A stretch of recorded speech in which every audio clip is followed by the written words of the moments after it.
মসজিদের বেলাল এই কালো আওয়াজটা শোনার পরে দেখা যায় মসজিদের ভিতরে ডুকরে ডুকরে কাঁদে।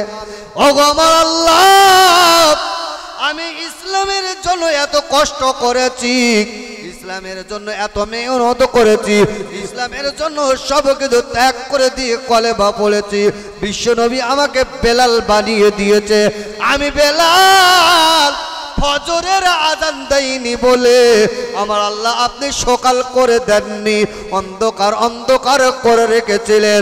ওগো আমার আল্লাহ, আমি সেই বেলাল কালো বলে আজকে মসজিদের ভিতরে নবীর সাহাবী আমাকে কালো বলে টিটকারি করেছে।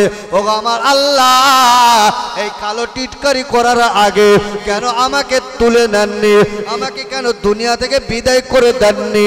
এই না বলে মসজিদের ভিতরে ডুকুরে ডুকুরে কাঁদতেছে, চোখের পানিতে বুকটা ভাসিয়ে দেয়। বিশ্বনবী মুহাম্মদ রাসূলুল্লাহ সাল্লাল্লাহু আলাইহি ওয়াসাল্লাম আস্তে আস্তে করে কদম তোলে সোজা মসজিদে নববীতে যাই না পা দিয়েছে। আবু যার গেফফারি মসজিদে নববীর ভিতরে দাঁড়িয়ে রয়েছে। এবারে হযরতে বেলাল আল্লাহ নবীকে দেখতে পেয়েছে। বেলাল জানে আমার চোখে যদি পানি থাকে তাহলে বিশ্বনবী মুহাম্মদুর রাসূলুল্লাহ আমার পানি দেখে দুঃখ পাবে, কষ্ট পাবে। তাই বেলাল চোখের পানিটা সুন্দর করে মুছে নিয়েছে, আল্লাহ নবীকে বুঝতে দেবে না বলে। আল্লাহ নবী যেই না পা তুলেছে, বেলাল দাঁড়িয়ে আসসালামু আলাইকা ইয়া রাসূলুল্লাহ, আসসালামু আলাইকা ইয়া হাবিবাল্লাহ বলে সালাম দিয়েছে। সালাম দেওয়ার সাথে সাথে বিশ্বনবী মুহাম্মদুর রাসূলুল্লাহ সাল্লাল্লাহু আলাইহি ওয়াসাল্লাম বেলালের দিকে তাকিয়ে বললেন, বেলাল তোমাকে কে দুঃখ দিয়েছে, কষ্ট দিয়েছে বলো? বেলাল কি বলেছে? আল্লাহ রসুল শুধু চেহারা থেকে বুঝতে পেরেছে বেলালকে কেউ না কেউ কষ্ট দিয়েছে বলো। ভাই, আপনাদের বাড়িতে যদি কারো মনে কষ্ট মনে করেন, শাশুড়ি আর বৌমা ঝগড়া বাঁধিয়েছে, শাশুড়ি বৌমার খুব উল্টো পাল্টা বলেছে, খুব উল্টো পাল্টা বলেছে, বৌমার মনমতি খুব খারাপ। শহরে নামাজ পড়ে গিয়ে বৌমার বলছে ভাত দাও, ভাত দিতে গিয়ে দেখলেন বৌমার মনটা খারাপ। তা শাশুড়ি সৌর যদি বৌমার জিজ্ঞাসা ও মা তোমার মন খারাপ কেন, কি হয়েছে বল? না আব্বা কিছু হয়নি, না আব্বা কিছু। বল কি হয়েছে বলো, কি হয়েছে বলো। বারবার যদি জিজ্ঞাসা করে বৌমার সেই কষ্ট ভেসে উঠবে না উঠবে না? আব্বা আমার শাশুড়ি মা এইরকম বলেছে, কষ্ট ভেসে উঠবে। আল্লাহ রসুল সাল্লাল্লাহু আলাইহি ওয়াসাল্লাম বলছে বেলাল তোমাকে কে কষ্ট দিয়েছে বলো। যেই বলেছে বেলাল ডুকরে কেঁদে উঠে বলছি আর রাসূলুল্লাহকে হাইবাল্লাহ, ওই দেখেন আবু যার গেফফারি আমাকে কালো বলে টিটকারি করেছে। বাবুজি আমার ভাইয়েরা, বিশ্বনবী মুহাম্মদুর রাসূলুল্লাহর নিকটে দাঁড়িয়ে আবু যার যখন আবু যার দাঁড়িয়ে রয়েছেন, আল্লাহ নবী হাবিবুল্লাহ দুজানের বাদশা, এবারে বিশ্বনবী এইবারে আবু যারের দিকে তাকিয়ে বললেন, এই বাবা আবু যার, আমি বিশ্বনবী মুহাম্মদুর রাসূলুল্লাহ জানালাম তুমি এখনো ঈমানদার হতে পারলে না। ইয়া আইয়ুহাল্লাযীনা আমানু দুখুলু ফিস-সিলমি কাফা, তুমি এখনো পরিপূর্ণ ঈমানদার হতে পারলে না। ওই সময়তে আবু যার গেফফারি দাঁড়িয়ে দাঁড়িয়ে আল্লাহ নবীর কাছে হাতটা জড়ো করে বললেন, ইয়া রাসূলুল্লাহ হাবিবাল্লাহ, আমি কেন ঈমানদার হতে পারলাম না একটু কোণে বলেন। ওই সময়তে বিশ্বনবী বললেন, এ বাবা আবু যার, যারা পরিচিত ঈমানদার হবে, যারা পরিচিত মুসলমান হবে, যাদের নামটা মুসলমানের খাতায় থাকবে, সেই মুসলমান কোনোদিন অন্য কাউকে কষ্ট দিতে পারবে না, লিসানি জুবানের দ্বারা কষ্ট দিতে পারবে না। তবে আবু যার তুমি শুনে রাখো, তুমি বেলালকে দুঃখ দিয়েছো কালো বলে, ওই কালো বলার কারণে বেলালের মনে যে দুঃখ কষ্টটা লেগেছে, এর বিনিময়ে আমি তোমাকে বলে দিলাম তুমি এখনো ঈমানদার হতে পারলে না। যে আবু যার গেফফারি রাসূলুল্লাহর কাছে কলেমা পড়েছে, আল্লাহ রসুলের পিছনে নামাজ পড়ে, সেই আবু যার গেফফারিকে বললেন তুমি ঈমানদার হতে পারলে না। ওই সাথে সাথে দাঁড়িয়ে বললেন, ইয়া রাসূলুল্লাহ আপনি আমাকে ক্ষমা করে দেন, আপনি আমাকে মাফ করে দেন। আবু যার গেফফারির দিকে তাকিয়ে আল্লাহ নবী হাবিবুল্লাহ ডেকে বললেন, আমি মাফ করলে হবে না, বেলাল যতক্ষণ তোমাকে মাফ না করবে অন্য কেউ মাফ করলে মাফ হবে না। আবু যার দাঁড়িয়ে বেলাল বেলালকে বুকে জড়িয়ে ধরে বললেন, ভাই বেলাল, আমি তোমাকে কালো বলে বড় অন্যায় করেছি, আমি তোমাকে কালো বলে বড় ভুল করেছি, আমাকে তুমি অন্তর থেকে মাফ করে দাও। বেলাল দাঁড়িয়ে মাফ করে দিলেন। আল্লাহ নবী মুখের দিকে তাকিয়ে বলেছিলেন, শোনো এ বাবা আবু জার, তুমি এখন ঈমানদার হয়ে গেলে। জোরে বলেন সুবহানাল্লাহ। মিল লিসানিগিন। তাহলে মুসলমান জবানের দ্বারা কাউকে কষ্ট দেওয়া পারে? আমরা কষ্ট দেই। ইমাম সাহেব হাজি রোমালটা এইভাবে মাথায় দিয়ে যাচ্ছে, ইমাম সাহেব মানুষ মাথায় দিয়ে রাস্তা দিয়ে হেঁটে হেঁটে যাচ্ছে। এই মুসল্লিরা ঘড়িকে কিছু মুসল্লি টিটকারি করে বলছে, ও হুজুর তুমি আর কি আর আমাদের মুখ দেখবে না নাকি? মাথায় হ্যাট করে যাচ্ছ, দেখবে না? যাই হোক, ইমাম সাহেব এইবার রোমালটা একটু উঁচু করলে যাচ্ছে। এই মুসল্লি ঘুরিকে বলছে, হুজুরের নজর খারাপ, মাথা আকাশ মুখস্থ লাভ হয় না। মানে কায়দা দেখেছে? হ্যাঁ, ইমাম সাহেব হলে শতেক জ্বালা। ইমাম সাহেব ক্যানিং এ বাড়ি যাবে, ভাত খেয়ে বাড়ি যাবে, তাড়াতাড়ি করছে। যাদের বাড়ি পালা বাড়িতে ভাত আসে, ভাত আসেনি। তৈবে বলছে ভাত না আসে হোটেলে কে খেয়ে নেবো, বলে বাইক স্টার্ট দিস, বাইকলে বাড়ি যাবে। মা তালে ডেকে বলছে, ইমাম সাহেব তুমি বাড়ি যাবে না খেয়ে? হয়, চলো আমার সাথে, চলো আমার বাড়ি দুটো খেয়ে তাড়াতাড়ি বাড়ি যাবে, চলো। বলে ইমাম সাহেবের মা তালে হাত ধরে এলে যাচ্ছে। এই মুসলিম বলছে, দেখেছিস মাল কত জোরে যাচ্ছে, দেখ বড় লোকের বাড়ি তো, মাল খাবো করে যাচ্ছে, কত জোরে যাচ্ছে, মাল খাবো করে যাচ্ছে। এইবার ইমাম সাহেব কানে শুনতে পেয়েছে যে আমি একটু জোরে যাচ্ছি বলে এই মুসলিম বলছে মাল খাবো করে যাচ্ছে। তা দুটো খেয়ে এবার আস্তে আস্তে করে হেঁটে হেঁটে আসছে। এই মুসলিম বলছে, দেখেছিস মাল কি খাওয়া খেয়েছে আর হাঁটতে পারে না, কি খাওয়া খেয়েছে আর হাঁটতে পারে না। জোরে গেলি বলে মাল খাবো করে যাচ্ছে, আস্তে আইলি বলছে মাল এত খাওয়া খেয়েছে আর হাঁটতে পারে না। আচ্ছা, এইরকম করে জোবানের দ্বারা কষ্ট দেওয়া যাবে?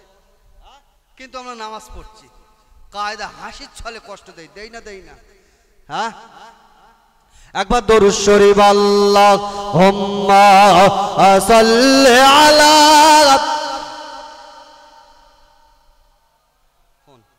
ফোন দাও একটা।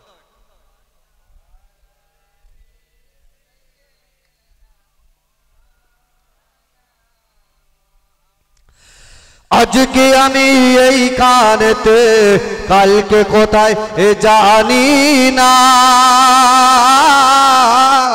আর আজকে দেখা সবার সাথে, কালকে হয়তো হবে না। তাই সালাম জানাই সবার তরে, ওগো মুসলমান, আর আজরাইলের সবার তরে, ওগো কেড়ে বেজা। কবিতাটা আমার নামে লেখা। আজকে আমি এখানে আছি, কালকে কোথায় যাব কেউ বলতে পারবে? ভাই, ক্যানিং এর হুজুর যদি আপনাদের ইমাম সাহেব হয়, উনি জানে ক্যানিং থেকে একটুকুনে 18 বাকি একটা বক্তা ছিলেন, আপনারা অনেকেই জানেন, মাওলানা রুহুল কুদ্দুস সাহেব। খুব লম্বা, এইরকম মোটা, খুব লম্বা মাওলানা রুহুল কুদ্দুস সাহেব, খুব প্রবীণ বক্তা। ঘটকপুকুর বলে একটা জায়গা রয়েছে, ওখানে একটা মাদ্রাসা আছে, বাড়িতে জলসা করতে ইচ্ছে, মাদ্রাসা জলসা করেছে, সব হয়ে গেছে।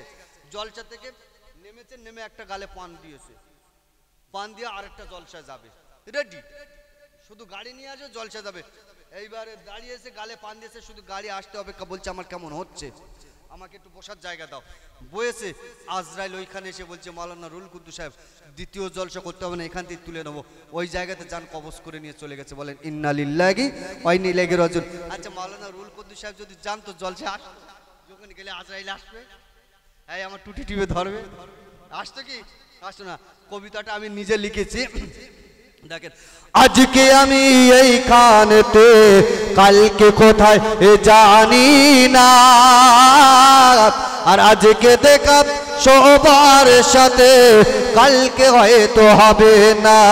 তাই সালাম জানাই সবার তরে, ওগো মুসলমান, আর আজরাইলে সবার তরে, ওগো কেড়ে বেজাত।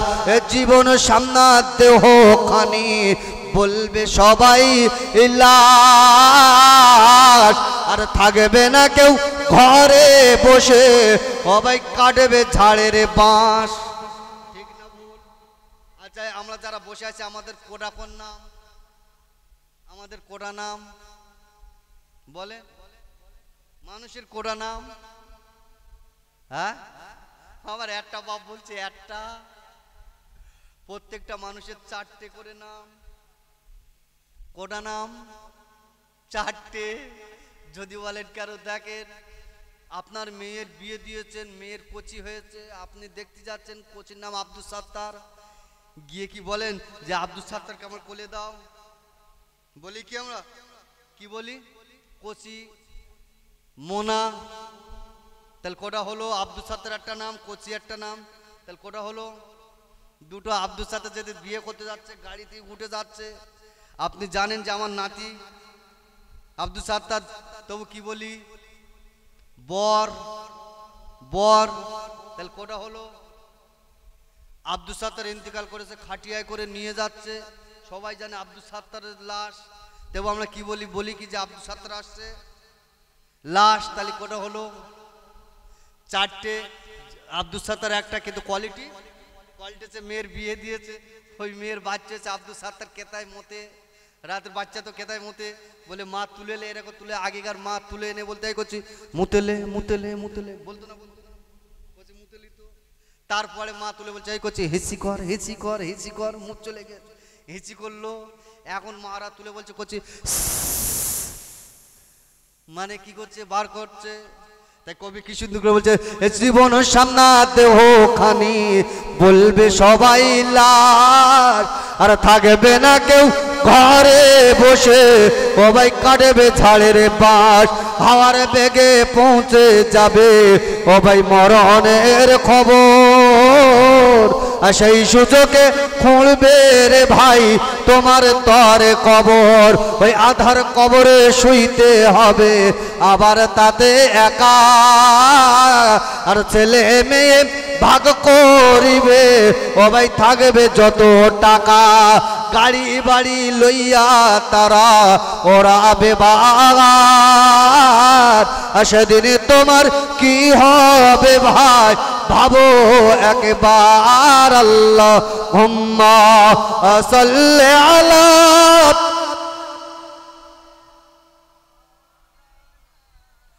ওয়ালা আলি সাইয়্যিদিনা। তাহলে আমরা যারা এই জায়গায় বসে আছি সবাই কিন্তু নবী প্রেমিক, ঠিক না বল, হ্যাঁ এই জায়গায় বসে আছি আমরা নবীর মহব্বতে, তাহলে নবীর মহব্বত ভালোবাসা নিয়ে বসে আছি, লাভ আমাদের কি হবে ভাবো যে আমার ভাইয়েরা, বিশ্বনবী মুহাম্মদ রাসূলুল্লাহ সাল্লাল্লাহু আলাইহি ওয়াসাল্লাম জানিয়ে দিয়েছে, যারা আমার মহব্বত ভালোবাসা বুকে নিয়ে যারা জলসায় গিয়ে বসবে তাদের একটা লাভ হলো মাইয়াসপাগু শাফাতি ইয়াউমাল কিয়ামাহ, কাল কিয়ামতের দিন মুসিবতের সময় যখন কেউ কারো হবে না, আমি রাসূলুল্লাহ জানিয়ে দিলাম তার বাবা ধরা দেবে না, মা ধরা দেবে না, সাদের স্ত্রী ধরা দেবে না, সাদের বাচ্চা কাচ্চা ধরা দেবে না, ওই দিনেতে আমি রাসূলুল্লাহ জানিয়ে দিলাম যারা আমার মহব্বত ভালোবাসা নিয়ে জলসায় বসবে, এই জলসায় বসার বিনিময় মাইয়াসপাগু শাফাতি ইয়াউমাল কিয়ামাহ, ওই কিয়ামতের দিন মুসিবতের সময় আমি সোনার জবানে আমার ওই সমস্ত উম্মতের জন্য সুপারিশ করে আমি সাথে করে নিয়ে সোনার জান্নাতে চলে যাব। ভাবো যে আমার ভাইয়েরা, ও যুবকেরা জওয়ানেরা, তাহলে নবীর মহব্বত ভালোবাসা নিয়ে এই জায়গায় যদি বসে থাকি তাহলে রাসূল বললেন সুপারিশ করে জান্নাতে যাব, আবার সেই রাসূলুল্লাহ বলে দিলেন আসসালাতু মিফতাহুল জান্নাহ, ওই জান্নাতে যাবার আগে তার চাবি হলো নামাজ, নামাজ বিহীন তুমি জান্নাতে যেতে পারবে না। তাহলে তোমাকে নবীকে ভালোবাসতে হবে, নবীকে মহব্বত করতে হবে, নবীকে পিয়ার তোমাকে করতে হবে, সাথে সাথে তোমাকে নামাজি হতে হবে। তুমি যদি নামাজি যদি না হও, তুমি যদি নামাজ না পড়ো, তাহলে তুমি কিন্তু জান্নাতের ভিতরে যেতে পারবে না। তবে আমার আল্লাহ কোরআন শরীফের ভিতরে সুন্দর করে জানিয়ে দিয়েছে, ওয়ালাহুম আইনুল লা ইবসিরুনা বিহা। আমার আল্লাহ এই যে চোখটা তৈরি করেছে, এই চোখটা যদি আমাদের পরিষ্কার হয়ে যেত, তিন নেত্র যদি চোখটা খুলে যেত, বেনামাজিদের যে কষ্ট দুঃখটা আমরা তৃতীয় নাম্বার চোখে দেখতে পেতাম। ভালো হয়ে গেছে, আমি আমার গ্রামে চলে গিয়েছি। গ্রামে গিয়ে সবাইকে বললাম আমার আব্বা ইন্তেকাল করেছে, আমার আব্বা মারা গেছে, তোমরা এসে আমার আব্বাকে একটু গোসলটা দিয়ে দাও, আপনার আব্বাকে একটু কাফনটা পরিয়ে দাও। ইয়া রাসূলুল্লাহ, ইয়া হাবিবাল্লাহ, আমার আব্বা কিন্তু মুসলমান, কিন্তু আমার গ্রামের কোনো মানুষ আমার আব্বাকে গোসল দেওয়ার জন্য আসেনি, আমার আব্বাকে কেউ কাফনও পরাতে আসেনি। এটাই আমার দুঃখ, আমার কষ্ট বেদনা নিয়ে আমি আপনার নিকট এসে দাঁড়িয়েছি। আল্লাহ নবী হাবিবুল্লাহ ওই যুবক ছেলের মাথায় হাতটা বুলিয়ে বললেন, হে যুবক তুমি কেঁদো না, কেঁদো না, আমি রাসূলুল্লাহ জানিয়ে দিলাম তোমার আব্বার গোসল দেওয়ার জন্য তোমার গ্রামের কেউ আসেনি, তোমার পাড়ার কোনো মানুষ আসেনি। আমি রাসূলুল্লাহ জানিয়ে দিলাম তোমার আব্বার যে ব্যক্তিটা গোসল দিতে যাবে, তোমার আব্বা যে কাফন পরাতে যাবে, তামাম বিশ্বের সমস্ত মানুষের ভিতরে তারাই দুজনা হবে পাকা ঈমানদার। জোরে বলেন সুবহানাল্লাহ। আপনাদের গ্রামে ময়ত হলে লোক ছুটে যায় না, যায় না, গোসল দেয়, কাপড় পরায়, অনেক রকম ব্যবস্থা করে, কিন্তু সেও তো মুসলমান রাসূলুল্লাহর জামানায়, কিন্তু কেউ যাচ্ছে না। তাহলে বুঝতে হবে কোনো গন্ডগোল আছে। ঠিক বলছি না ভুল বলছি? আল্লাহ রসুল বললেন ঠিক আছে বাবা যুবক তুমি চুপ করে দাঁড়াও, আমি দেখছি, আমি দুজন ব্যক্তিকে পাঠাবো, পাকা ইমানদার ব্যক্তি যাবে, তোমার আব্বার গোসল দেবে, তোমার আব্বার কাপনের কাপন পরিয়ে জানাজার নামাজ সমাপ্ত করে কবরস্থ করে ফিরে আসবে। জোরে বলেন সুবহানাল্লাহ। রসুল যখন বলেছেন পাকা লোক পাঠাবো, ওই যুবক ছেলের চোখে কান্না আসবে? হ্যাঁ, আপনাদের কেউ যদি মারা যায় আর পূর্বাশরী বয়োজ্যেষ্ঠ পীর যদি বলে আমি গিয়ে জানাজা পড়াবো, সেই বাড়ির লোক খুশি হবে না হবে? হ্যাঁ হবে। তা আল্লাহ রসুল মসজিদে নববীর ভিতরে গিয়ে দেখলেন সিদ্দিক আকবর আবু বকর সিদ্দিক আর হযরত ওমর সাহাবারা বসে আছে। আবু বকর সিদ্দিককে বললে বাবা সিদ্দিক ওঠো, উঠলেন। বাবা ওমর ফারুক তুমি ওঠো, দুজনাকে ডেকে বললেন তোমরা যাও, এই যুবকটার হাত ধরে বাড়িতে গিয়ে এর আব্বাকে সুন্দর করে গোসল দেবে, কাপনের কাপন পরিয়ে জানাজা পড়িয়ে কবরস্থ করে ফিরে আসবে। আল্লাহ রসুলের হুকুম। সাহাবারা যাবে না যাবে না? যাবে, হাত ধরে যাচ্ছে। বাবাজি আমার ভাইয়েরা, যুবক ছেলেটা কদম তুলে বাড়ির দিকে যখন রওনা দিয়েছে, দুজন সাহাবী কদম তুলে এবার ওই মাইয়েতের বাড়িতে পৌঁছে গেলেন। ওই মাইয়েতে যাওয়ার পরে আল্লাহর নবীর সাহাবী সিদ্দিক আকবর রাদিয়াল্লাহু তাআলা আনহু হযরত ওমরকে ডেকে বললেন, ওমর কুলপাতা দিকে পানি গরম করো।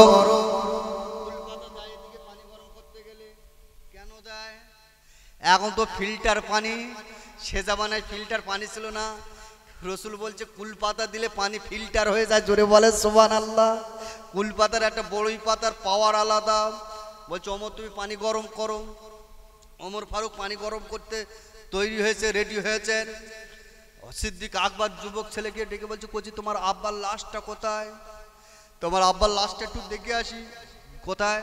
বলছে ওই ঘরে আছে, সেই সাদা কাপড় চাপা দিয়ে মাইয়েতকে শোবানোর সেই দেখে সাদা কাপড়। বাবাজি আমার ভাইয়েরা, সিদ্দিক আকবর রাসূলুল্লাহর সাহাবী কদম তুলে ওই মাইয়েতের নিকটে দাঁড়িয়ে গেলেন।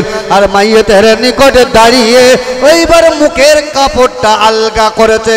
আলগা করার সাথে সাথে সিদ্দিক আকবর টুকরে কেঁদে উঠেছেন। ফারাম ইসরাল কিঞ্জিরিল আসওয়াদ। ওই মানুষটা মাইয়েত না, ওই মাইয়েতটা পুরো চেহারাটা কালো কুচ্ছির হয়ে রয়েছে, আর মুখমণ্ডলটা শুকরের মতো আকৃতি হয়ে রয়েছে, চেহারাটা ভয়ঙ্কর হয়ে রয়েছে। সিদ্দিক আকবর ভয়ে ভয়ে এইবারে লাশটাকে কাপড়টাকে চাপা দিয়েছে।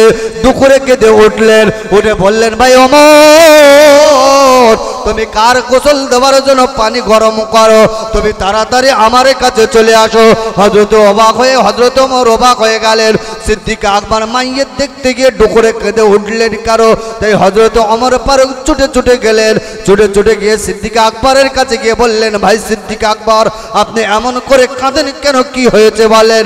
সিদ্দিক আকবর ওমরের হাতটা ধরে বললেন, ওমর, আল্লাহ রাসূল যে ব্যক্তিকে গোসল দেওয়ার জন্য পাঠিয়েছে, যে ব্যক্তিকে জানাজা পড়ার জন্য পাঠিয়েছে, যে ব্যক্তিকে কবরস্থ করার জন্য পাঠিয়েছে, তুমি কি জানো?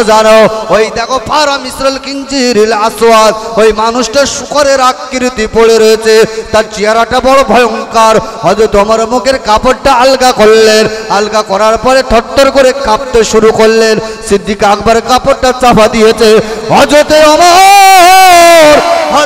ওমর যত কান্নায় ভেঙে পড়েছে, সিদ্দিক আকবর তত কান্নায় ভেঙে পড়েছে।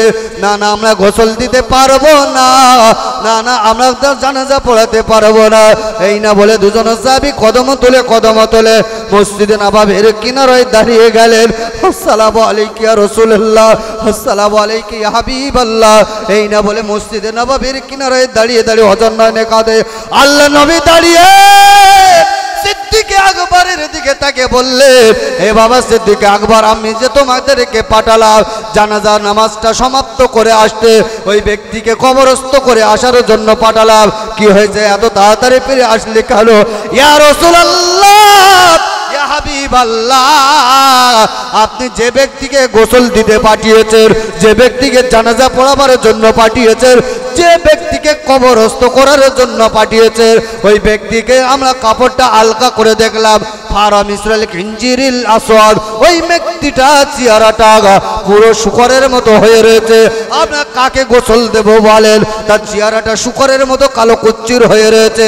আল্লাহ নবী হাবিবুল্লাহ ডেকে বললেন, সাহাবীরা, তবে শোনো শোনো, আমার ওই পাগলের চেহারা যদি কালো শুকরের মতো হয়, আমি রাসূলুল্লাহ এই জায়গায় থাকতে পারবো না।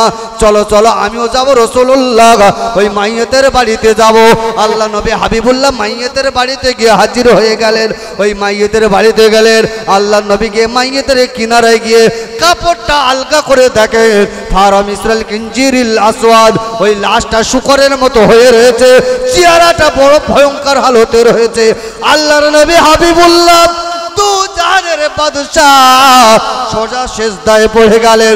সেজদায় পড়ে গিয়ে হযরত নয়নে কেঁদে বলে, আল্লাহ, আমি সেজদা থেকে মাথা তুলবো না যতক্ষণ ফাদাকা ফাসালাল মাইঙ্গিত আলা সূরাতিল উলা, ওই ব্যক্তিকে মানুষে পরিবর্তন না করবেন ততক্ষণ পর্যন্ত আমি মাথা তুলবো না।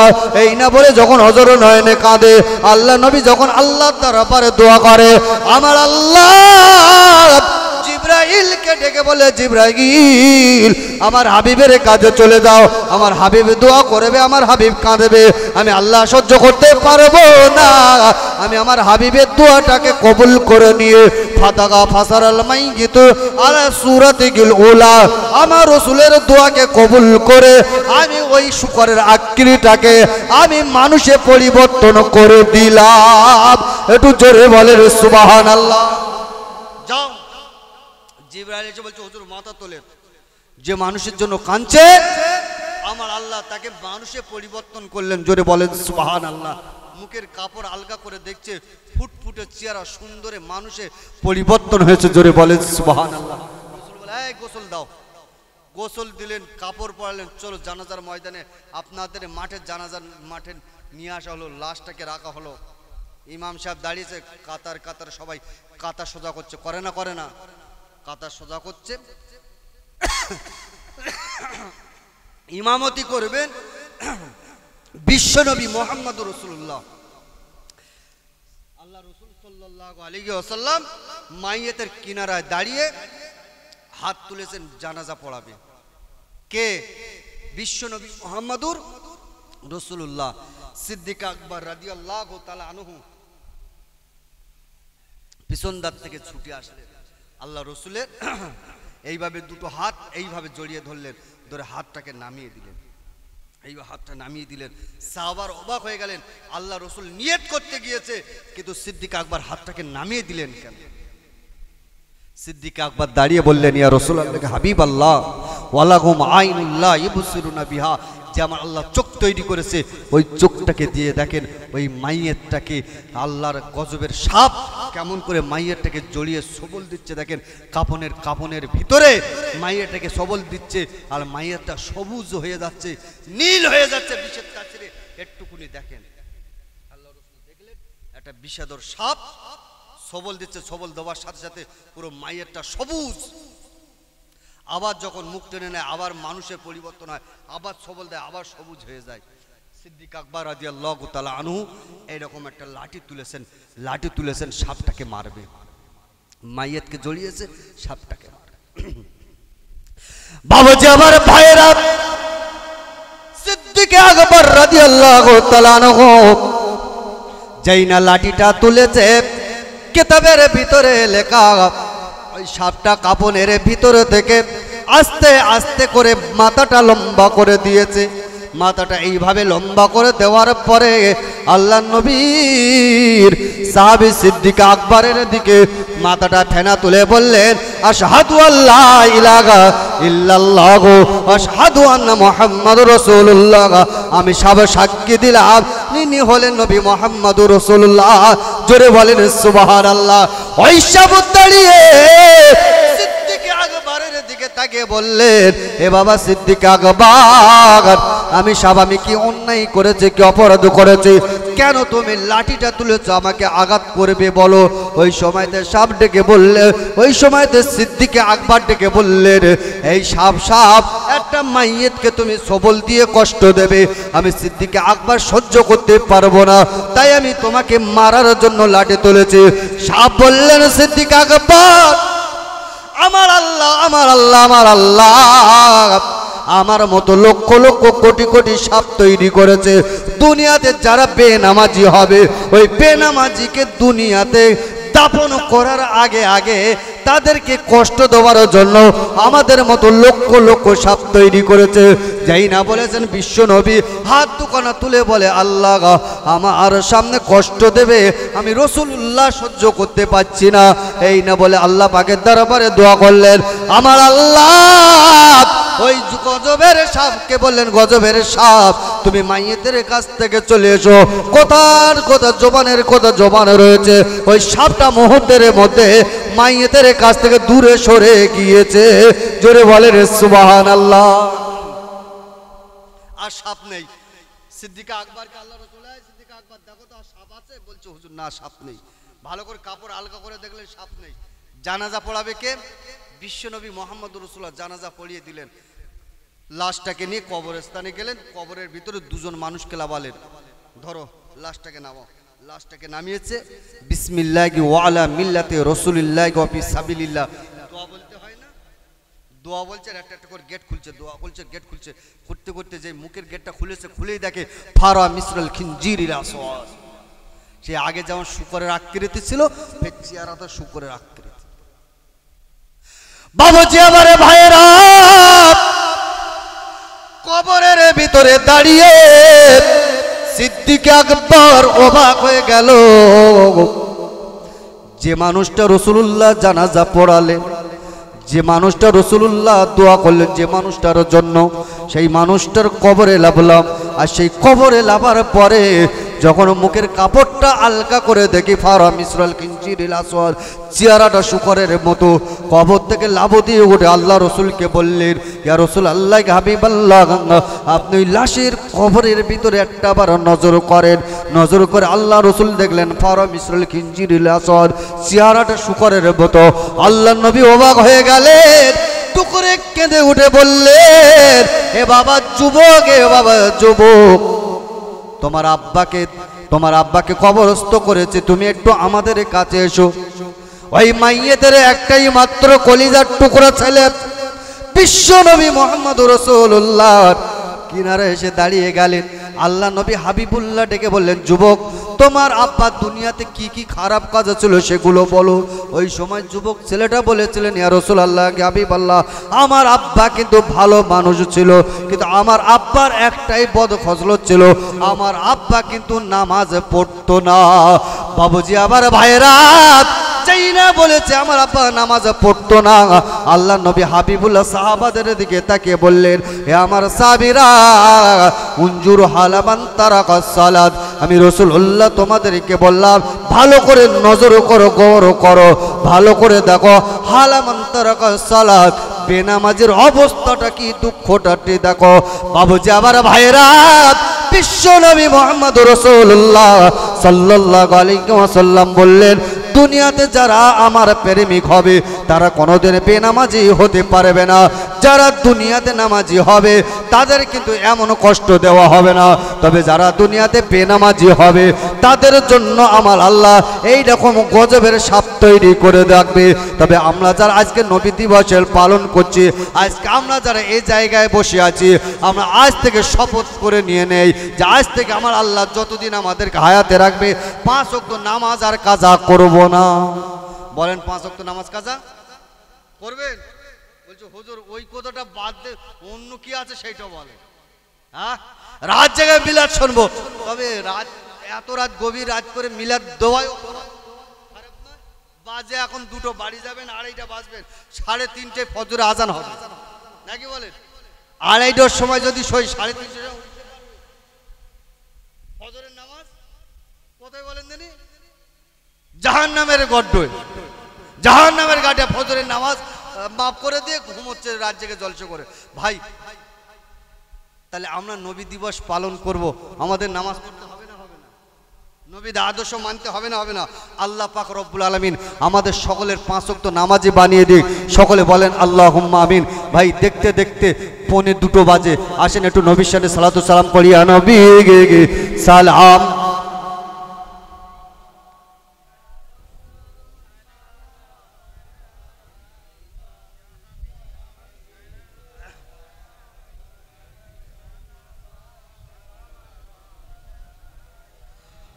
দয়াময় আমার আল্লাহ আও যিনি পাঠাইলে কি জি এনে তিনি চিনল না মক্কা আবাসিনী, চিনিল বনের এ হরিণী।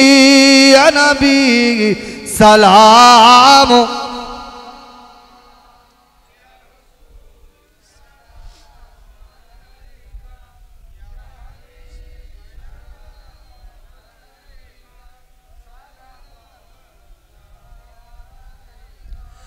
নবীজির আব্বা আব্দুল্লাহ, নবীজির আম্মা আমিনা, নবীজির দুধমা হালিমা, নবীজির রওজা মদিনা। ইয়া নবী সালাম।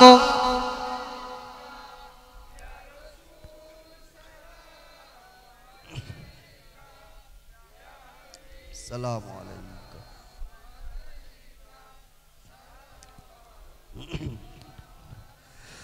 নবীজি সালাম হলেন আমার, নবীজি সালাম লেন এই দন্তলাভ ও আশেপাশে এলাকার।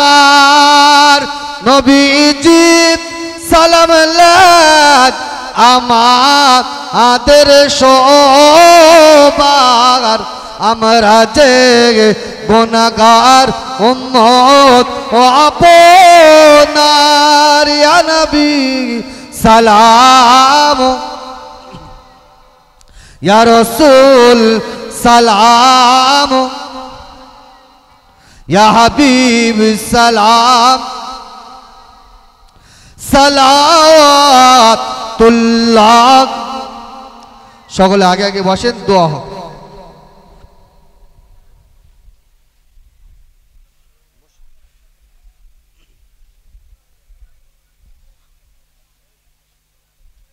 হ্যাঁ 5 মিনিট দরুদ শরীফ। আল্লাহুম্মা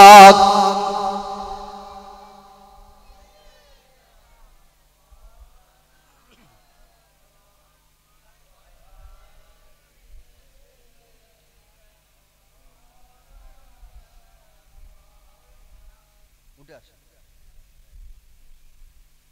এই সাইডে আসেন, এই সাইডে আসেন, এই সাইডে আসেন, এখানে আসেন। ইমাম সাহেব হুজুর তো, হ্যাঁ, তাহলে ইমাম সাহেবকে ভালোবাসতে হবে না? হবে না? দুদিন কামাই হলে গুঁতো মারবে, কিন্তু হুজুরের কাছে সোজা লাইন রয়েছে, দোয়া এরকম সিধেও আছে, উল্টো আছে, বুঝতে পারছে না? তো ইয়া আইয়ুহাল বাবর ঠিক জায়গা ঠেলে দেবে, বুঝতে পারবে না। হাঁস মুরগি জবাই করবে, চকচকে ছুরি, কসকসে ধার। সাধারণ লোকের মুরগি আল্লাহু আকবার নিয়ত করবে না।